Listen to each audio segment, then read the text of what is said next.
Well, another Super Bowl Sunday has come and gone, which I think that means we're allowed to start saying the word Super Bowl again without being bundled off to an NFL prison camp. And hasn't that become such a fun feature of the week before the game since the NFL decided to get so maniacally overzealous about their copyright enforcement that it even made Disney blush? Now, you remember back when Disney was a children's entertainment brand and not yet an international child grooming syndicate?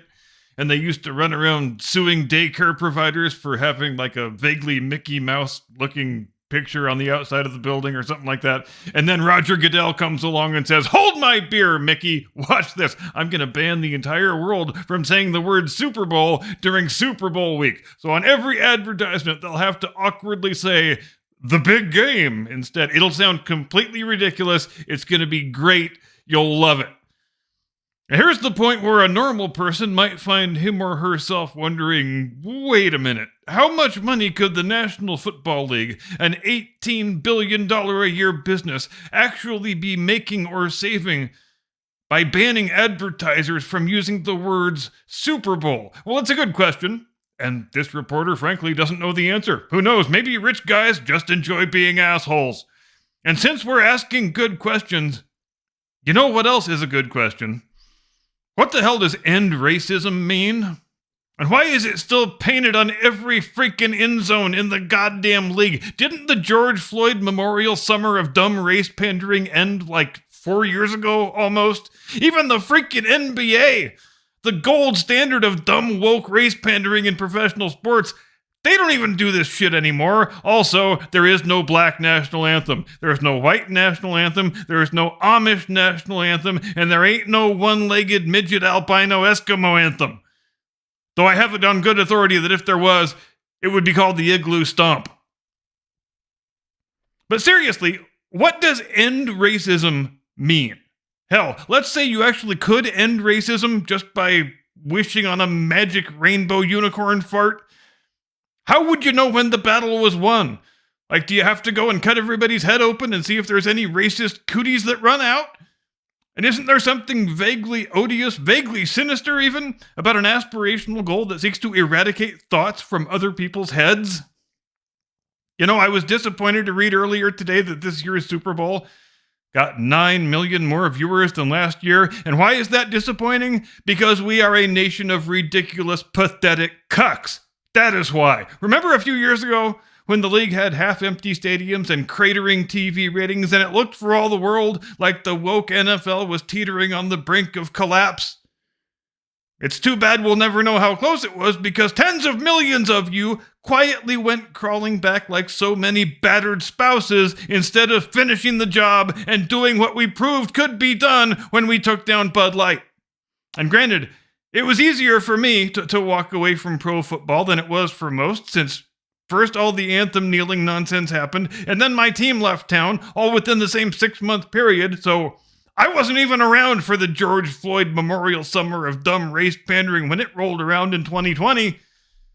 In fact, last Sunday was the 8th consecutive Super Bowl I have not watched, and it was the first time I haven't had a single person ask beforehand if I was going to watch the game, which I think that should be considered progress.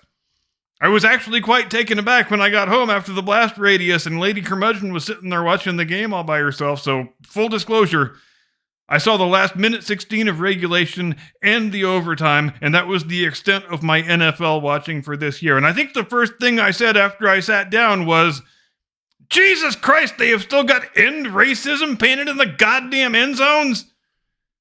You know, I think I've remarked before once or twice on the fact that it's fascinating to view the world as a former sports fan, which I think I pretty much am now. I mean, my football team left town like a bunch of bitch-ass bitches, but oh well, I still got baseball, right?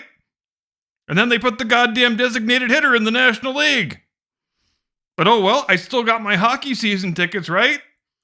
Come on, relax. The wokesters are never gonna come after hockey of all things.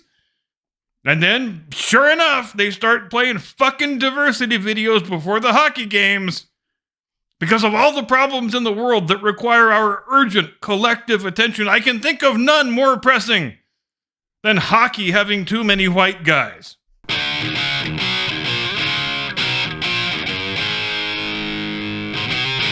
From high atop the battlements of Castle Curmudgeon, where I didn't quit sports, sports quit me. Good evening, Mr. and Mrs. America, and all ships at sea. Welcome to the program. I am your eponymous host and humble servant. And it wound up being quite the fascinating week last week, didn't it? Now, back when we still had something resembling a common culture, it used to be that Super Bowl week was mostly all about the Super Bowl, but we don't have a common culture anymore. So even barring any intervening events, that whole thing ain't what it used to be, and not even close, really. I don't care what the TV ratings say. The Super Bowl just no longer occupies the same pedestal in the national cultural zeitgeist that it once did, and I don't expect it ever will again. But last week, on Monday morning, quite unexpectedly, came the news that Tucker Carlson was en route to Moscow, and he was going to be doing a long-form sit-down interview with Russian president and evil bad man, Vladimir Putin. A journalist was threatening to do unauthorized journalism, and everybody in the news business was incandescent with rage about it. And so the rest of the first part of the week was devoted to dispassionate, fact-based analysis of the question, is Tucker Carlson the actual worst person in the world, or just one of the worst? And then the interview drops on Wednesday night, and all of the usual people's heads start exploding with dispassionate, fact-based analysis of the question, is Tucker Carlson just the worst person who's currently living, or is he literally Hitler? And that was supposed to be how the rest of the week was going to go, with hysterical fake news performance artists hyperventilating over the question, how can Tucker Carlson be literally Hitler when Trump is already literally Hitler? Can two people be literally Hitler at the same time, or does that break the space-time continuum? But sadly, it wound up not quite working out that way. In fact, the only guy who got the chance to play the Tucker Carlson is literally Hitler card, if only because of the 8-hour time difference, was our good friend, former British Prime Minister Boris Johnson. And, dude. Here, let's put it this way. If we were going to draw up a list of guys who really are not in a position to be attempting to wield any sort of moral authority about anything, that goofy-ass Floby haircut heaven motherfucker would have his name pretty goddamn close to the top. So we were expecting that we would get at least a few days of analysis of the Tucker-Putin interview. I expect that all the breathless articles and the screechy, unhinged monologues were all fully written and safely in the can, and then everybody got thrown a curveball that changed everything. Because it is not every day in Washington that begins with a special prosecutor announcing that the current president of the United States has the mental capacity of a toddler, and ends with that same president giving a press conference that leaves no doubt as to the veracity of the characterization. And how did I describe this press conference in the news roundup on Sunday? Like watching the Hindenburg collide with the Titanic over Hiroshima while Chernobyl watches and diddles itself. Having now had a couple of days to reflect on it, I feel like that description might actually not have gone far enough, because, seriously, this thing was one match away from being history's first primetime presidential self-immolation. Remember that scene from Angels and Demons when Ewan McGregor has been exposed as the villain and he's got no avenue of escape, so he decides to just douse himself with kerosene and set himself alight? That's not too far off from what Joe Biden did to his presidency with that display on Thursday night. And you know what the best part is? If he had just left the first time he tried to leave, it wouldn't have been all that bad. But he was halfway out of the room, and somebody said something that got him riled back up again. So he returns to the podium, and in the next 5 minutes after that, we get the series of already familiar highlights that will largely come to define his entire life and career, most likely. And he was this close to making it out of the room without morphing into cranky, angry grandpa and proceeding to light himself and his presidency on fire. It was also kind of refreshing for once to hear a Joe Biden press conference that sounded just like every single Trump press conference. Now, on the matter of not being able to remember when his son died, now, no other politician except Joe Biden could have screwed this one up, because when you bring props with you as a politician and you take this thing out of your pocket and you tell the story that goes with the prop, that is the easiest layup in all of politics. It is impossible to screw it up. This is the first time I have ever seen a politician take a prop out of his pocket and manage to somehow turn it into a backfire and score on his own goal. How could I ever forget when my son... I've got this rosary. I carry it with me everywhere. It's from Our Lady of... Shit. God damn it. So he's producing the prop to reinforce the idea that he remembers every single thing about his son's death, and he immediately forgets the name of his own parish church. He always tells us what a devout Catholic he is, and clearly, he ain't lying, folks. But that's not the thing, at least not in my judgment, that's going to define his presidency. The thing that's going to define his presidency happened right at the very end, when he mixed up Egypt and Mexico. And there's been sort of a schism, it seems, in the fake news performance artist community these last few days since this press conference of press conferences.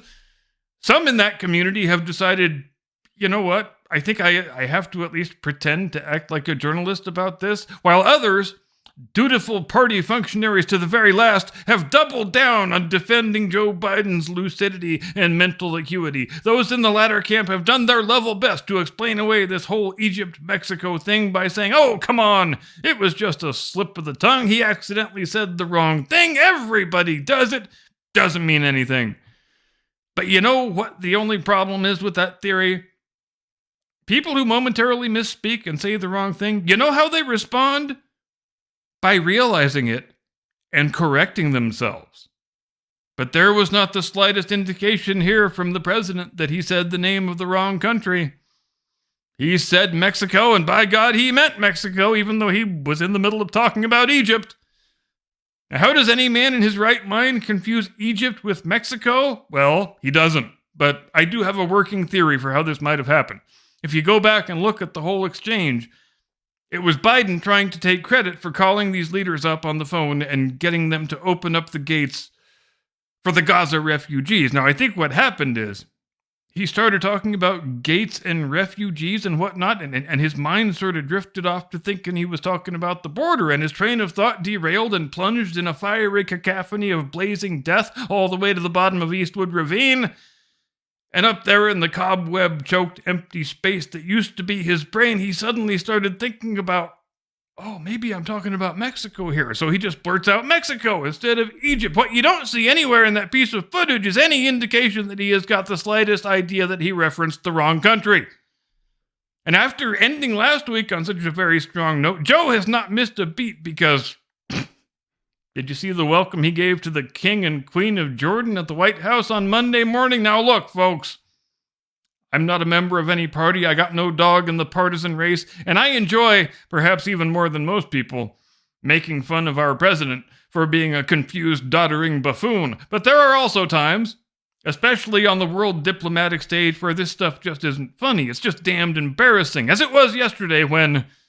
instead of introducing their majesties King Abdullah and Queen Rania, Joe Biden instead gave a warm welcome to a couple of people named King Abdul and Queen Rihanna.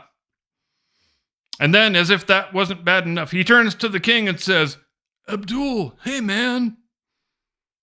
The real thing that happened, which is really getting off on an outstanding foot, considering the only reason Joe's people hastily arranged this visit from the Jordanian royal couple in the first place is because he has been hemorrhaging support among Muslim Americans, as he has been among all other demographics, really, except for those ever-reliable white suburban college-educated women.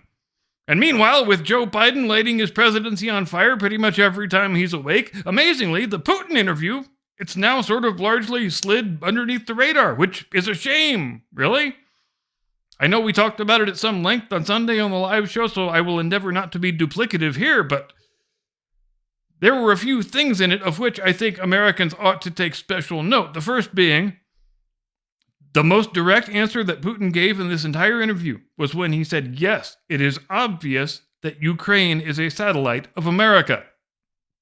Now, anybody who was paying attention to this stuff prior to February of 2022 could have told you that that was a perfectly true and self-evident fact, because it is. And it doesn't become a lie just because Putin said it either, no matter how badly any fake news performance artist wishes that were so. The Obama administration, with Hillary Clinton running the State Department, they bent over backward, making sure that Ukraine had a compliant, pro-American president in place. And you bet your sweet ass they messed with the elections, too. And let's just say there are quite a few prominent American political families who seem to have an extremely deep and abiding interest in funneling huge amounts of U.S. taxpayer dollars into that bottomless black hole of zero oversight and accountability that we know as the Ukraine war, which they do not seem to feel an urgent need to see ended either. It's almost like they spent lots of years and lots of effort building the world's perfect money laundering scheme, and they want to keep it laundering for just as long as possible. And what's the end result going to be?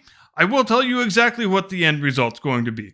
Russia is going to retain Donetsk and Luhansk and the Donbass and Crimea, just like they would have done under the negotiated peace that was on the table a year and a half ago, until Joe Biden made Boris Johnson fly to Kiev, take it off the table, and tear it up. And since then, another several 100,000 Ukrainians have perished, in addition to an untold number of Russians. Oh, sorry, I forgot dead Russians don't matter. I still haven't quite made that adjustment yet, where the people who used to be the sensitive liberal peaceniks, they now call you a traitor to the Republic if you are insufficiently thirsty for drinking the blood of dead Russians. It's just a big hell of a transition, is all I'm saying. Takes some getting used to. And wouldn't it feel kind of shitty if you had to look back 20, 30, 35 years from now and realize, yikes, I supported that phony war that was just a money laundering scam for corrupt political hacks. And over 500,000 people got killed because of it. You want to talk about economic imperialism? Isn't this shit just about as ugly as economic imperialism gets? Making another country sacrifice an entire generation of its young men on the altar of our sleazy, corrupt politicians wanting a new fucking beach house?